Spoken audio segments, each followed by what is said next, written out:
ನಮಸ್ಕಾರ ವೀಕ್ಷಕರೇ, Karnataka power TV ನ್ಯೂಸ್ಗೆ ತಮ್ಮೆಲ್ಲರಿಗೂ ಸ್ವಾಗತ. ವಾರ್ತೆಗಳ ವಿವರ. ಗುಂಡ್ಲುಪೇಟೆಯಲ್ಲಿ ಅಬ್ದುಲ್ ನಜೀರ್ ಸಾಬ್ ಹುಟ್ಟುಹಬ್ಬ ಆಚರಣೆ. ಚಾಮರಾಜನಗರ ಜಿಲ್ಲೆಯ ಗುಂಡ್ಲುಪೇಟೆ ಪಟ್ಟಣದಲ್ಲಿ ಅಬ್ದುಲ್ ನಜೀರ್ ಸಾಬ್ ಹುಟ್ಟುಹಬ್ಬದ ಹಿನ್ನೆಲೆ ಕರ್ನಾಟಕ ರಾಜ್ಯ ಗ್ರಾಮ ಪಂಚಾಯಿತಿ ಸದಸ್ಯರ ಒಕ್ಕೂಟ ಮತ್ತು ಅಬ್ದುಲ್ ನಜೀರ್ ಸಾಬ್ ಫೌಂಡೇಶನ್ ಹಾಗೂ ಮೈಸೂರು ಚಾಮರಾಜನಗರ ಜಿಲ್ಲಾ ಒಕ್ಕೂಟಗಳ ಸಹಯೋಗದಲ್ಲಿ ಅವರ ಸಮಾಧಿಗೆ ತೆರಳಿ ಪುಷ್ಪ ನಮನ ಸಲ್ಲಿಸಲಾಯಿತು. ನಂತರ ಹಲವು ಕಾರ್ಯಕ್ರಮಗಳನ್ನು ಹಮ್ಮಿಕೊಳ್ಳಲಾಯಿತು. ಈ ಸಂದರ್ಭದಲ್ಲಿ ಮೈಸೂರು ಗ್ರಾಮ ಪಂಚಾಯಿತಿ ಸದಸ್ಯರ ಒಕ್ಕೂಟದ ಅಧ್ಯಕ್ಷರಾದ ನಾಗರಾಜು, ಗ್ರಾಮ ಪಂಚಾಯಿತಿ ಸದಸ್ಯರ ಒಕ್ಕೂಟದ ರಾಜ್ಯ ಉಪಾಧ್ಯಕ್ಷರಾದ ಎಚ್.ವಿ. ಋಷಭೇಂದ್ರ, ಒಕ್ಕೂಟದ ರಾಜ್ಯ ಸಲಹೆಗಾರರಾದ ರಾಜು, ಗುಂಡ್ಲುಪೇಟೆ ಒಕ್ಕೂಟದ ಅಧ್ಯಕ್ಷರಾದ ಮಹೇಂದ್ರ, ಕಾರ್ಯದರ್ಶಿ ಉಲ್ಲಾಸ್, ಬೃಂದಾ, ಕೃಷ್ಣಗೌಡ, ಮೈಸೂರು ಒಕ್ಕೂಟ ಕಾರ್ಯದರ್ಶಿ ಮಹೇಶ್, ಒಕ್ಕೂಟ ಪದಾಧಿಕಾರಿಗಳಾದ ಪಿಣ್ಣಮ್ಮ, ಸೌಮ್ಯ, ಮಲ್ಲಿಕಾರ್ಜುನ್, ಮಹದೇವಚಾರಿ, ನಂದಕುಮಾರ್, ಹನೂರು, ಒಕ್ಕೂಟ ಅಧ್ಯಕ್ಷ ನಾರಾಯಣ, ರೇಖಾ, ದೇವರಾಜು, ಗುರುಮೂರ್ತಿ, ನಾಗರಾಜು, ಗಿರೀಶ್, ದೇವದಾಸ್, ಶಿವಮ್ಮ, ಮಹದೇವ್, ಮುತ್ತಣ್ಣ ಹಾಗೂ ಇತರರು ಹಾಜರಿದ್ದರು. ವರದಿ ಗೂಳಿಪುರ, ಮಣಿಕಂಠ ನಾಯ್ಕ್, ಚಾಮರಾಜನಗರ. ಕರ್ನಾಟಕ ರಾಜ್ಯದ ಗ್ರಾಮೀಣಾಭಿವೃದ್ಧಿಯ ಹರಿಕಾರ ಮತ್ತು ಪಂಚಾಯತ್ ರಾಜ್ ಪಿತಾಮಹ ಸಂವಿಧಾನದ 73ನೇ ತಿದ್ದುಪಡಿ ಮುಖಾಂತರ ಕೇವಲ ಬೆರಳೆಣಿಕೆಯಷ್ಟು 3000 MLA ಮತ್ತು MP ಗಳ ಕಲಿತಂಥ ಅಧಿಕಾರವನ್ನು ಸುಮಾರು 33 ಲಕ್ಷ ಜನ ಹಿಂದುಳಿದ ವರ್ಗದ, ಪರಿಶಿಷ್ಟ ಜಾತಿ ಮತ್ತು ಪರಿಶಿಷ್ಟ ಪಂಗಡದ ಹಾಗೂ ವಿಶೇಷವಾಗಿ ಮಹಿಳೆಯರು ರಾಜಕೀಯ ಅಧಿಕಾರವನ್ನು ಅನುಭವಿಸಲಿಕ್ಕೆ ಸಂವಿಧಾನಕ್ಕೆ ತಂದಂಥ 73ನೇ ತಿದ್ದುಪಡಿಗೆ ಮೂಲ ಪ್ರೇರಣೆ ಕೊಟ್ಟಂಥ ಮತ್ತು ಮಹಾತ್ಮ ಗಾಂಧಿಯವರ ಗ್ರಾಮ ಸ್ವರಾಜ್ಯ ಮತ್ತು ಅಂಬೇಡ್ಕರ್ ಅವರ ಸಾಮಾಜಿಕ ನ್ಯಾಯವನ್ನು ಸಮೀಕರಿಸಿ ಪಂಚಾಯತ್ ರಾಜ್ ವ್ಯವಸ್ಥೆಯನ್ನು ಸ್ಥಾಪಿಸೋದ್ರ ಮುಖಾಂತರ 33 ಲಕ್ಷ ಜನ ಚುನಾಯಿತ ಸದಸ್ಯರುಗಳು ಕೆಲಸ ಮಾಡಲಿಕ್ಕೆ, ರಾಜಕೀಯ ಅಧಿಕಾರವನ್ನು ಬಳಸಿಕೊಡಲಿಕ್ಕೆ ಕಾರಣಕರ್ತರಾದಂಥ ಮೂಲ ಪ್ರೇರಣೆಯಾದಂಥ ಅಬ್ದುಲ್ ನಜೀರ್ ಸಾಬರ ಜನ್ಮದಿನ ಇವತ್ತು. ಅಂಥ ಮಹಾನ್ ವ್ಯಕ್ತಿಯ ವಿಚಾರಧಾರೆಯನ್ನು ಜನಸಮಾನಸಕ್ಕೆ ತಲುಪಿಸುವಂಥ ನಿಟ್ಟಿನಲ್ಲಿ ಜನವಿಕಾಸ ಕರ್ನಾಟಕ ಸಂಘಟನೆ ನಿರಂತರವಾಗಿ 2011ನೇ ಇಸ್ವಿಯಿಂದ ಅಬ್ದುಲ್ ನಜೀರ್ ಸಾಬರ ಜನ್ಮದಿನವನ್ನು ಆಚರಿಸ್ಕೊಂಡ್ಬರ್ತಾ ಇದೆ.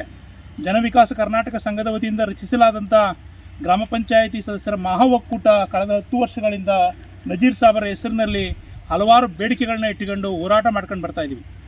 ಅದರಲ್ಲಿ ವಿಶೇಷವಾಗಿ ಅಬ್ದುಲ್ ನಜೀರ್ ಸಾಬರ ಜನ್ಮದಿನವನ್ನು ಕರ್ನಾಟಕದಲ್ಲಿ ಪಂಚಾಯತ್ ರಾಜ್ ಸಬಲೀಕರಣ ದಿನವನ್ನಾಗಿ ಘೋಷಣೆ ಮಾಡಬೇಕು ಅನ್ನುವಂಥ ಬಹಳ ಒಕ್ಕೊತ್ತಾಯವನ್ನು ನಾವು ಹಿಂದಿನಿಂದ ಮಾಡ್ಕೊಂಡು ಬಂದಿದ್ದೀವಿ. ಜೊತೆಗೆ ನಜೀರ್ ಸಾಬರ ಭಾವಚಿತ್ರವನ್ನು ಕರ್ನಾಟಕದ ಎಲ್ಲ ಪಂಚಾಯತ್ ರಾಜ್ ಸಂಸ್ಥೆಗಳಲ್ಲಿ ಕಡ್ಡಾಯವಾಗಿ ಇಡಬೇಕು ಮತ್ತು ಅವರ ಜಯಂತಿಯನ್ನು ಆಚರಿಸಲಿಕ್ಕೆ ಸರ್ಕಾರ ಅಧಿಕೃತವಾಗಿ ಸುತ್ತೋಲೆಯನ್ನು ಹೊರಡಿಸ್ಬೇಕು ಅನ್ನೋ ಒತ್ತಾಯವನ್ನು ನಿರಂತರ ಮಾಡ್ಕೊಂಡ್ಬಂದಿದ್ದೀವಿ. ನಜೀರ್ ಸಾಬರ ಕರ್ಮಭೂಮಿ ಏನು ಗುಂಡ್ಲುಪೇಟೆ ಇದೆ, ಇಲ್ಲಿ ಗದಗದಲ್ಲಿರ್ತಕ್ಕಂಥ ಪಂಚಾಯತ್ ರಾಜ್ ವಿಶ್ವವಿದ್ಯಾಲಯದ ಪರವಾಗಿ ಅವ್ರ ವತಿಯಿಂದ ಒಂದು ಅಧ್ಯಯನ ಪೀಠವನ್ನು ಆರಂಭ ಮಾಡಬೇಕು ಮತ್ತು ಗದಗದ ಪಂಚಾಯತ್ ರಾಜ್ ವಿಶ್ವವಿದ್ಯಾಲಯಕ್ಕೆ ಅಬ್ದುಲ್ ನಜೀರ್ ಸಾಬರ ಹೆಸರನ್ನು ಇಡಬೇಕು ಅನ್ನೋಂಥ ಒತ್ತಾಯವನ್ನು ನಾವು ಮೈಸೂರು ಮತ್ತು ಚಾಮರಾಜನಗರ ಜಿಲ್ಲಾ ಗ್ರಾಮ ಪಂಚಾಯತ್ ಸದಸ್ಯರ ಮಹಾ ಒಕ್ಕೂಟದ ಪರವಾಗಿ ಮತ್ತು ಅಬ್ದುಲ್ ನಜೀರ್ ಸಾಬ್ ಫೌಂಡೇಶನ್ ಪರವಾಗಿ ನಾವು ಸರ್ಕಾರಕ್ಕೆ ಒಕ್ಕೊತ್ತಾಯವನ್ನು ಮಾಡುವಂಥ ನಿಟ್ಟಿನಲ್ಲಿ ನಾವು ನಮ್ಮ ಹೋರಾಟವನ್ನು ಆರಂಭ ಮಾಡ್ತಾಯಿದ್ದೀವಿ.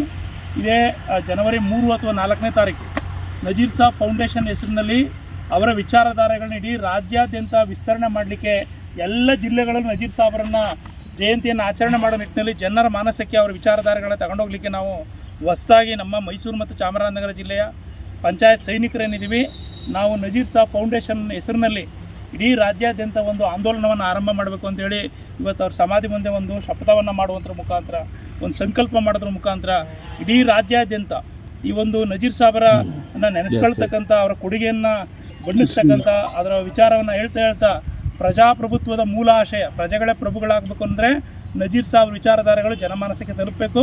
ಪಂಚಾಯತ್ ರಾಜ್ ವ್ಯವಸ್ಥೆಯನ್ನು ಗಟ್ಟಿ ಮಾಡೋದ್ರ ಮುಖಾಂತರ ಪ್ರಜಾಪ್ರಭುತ್ವನ ಉಳಿಸ್ಕೊಳ್ಳೋಣ. ಅವರ ಆದರ್ಶ ನಮಗೆ ಅವರ ದಾರಿದೀಪ ಆಗಲಿ.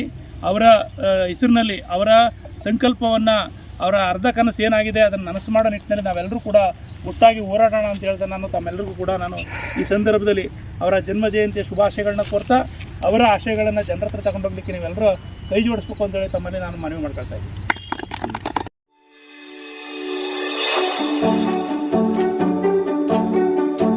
ನೀವಿನ್ನು ನಮ್ಮ ಚಾನೆಲ್ಗೆ ಸಬ್ಸ್ಕ್ರೈಬ್ ಮಾಡಿಲ್ಲವೇ?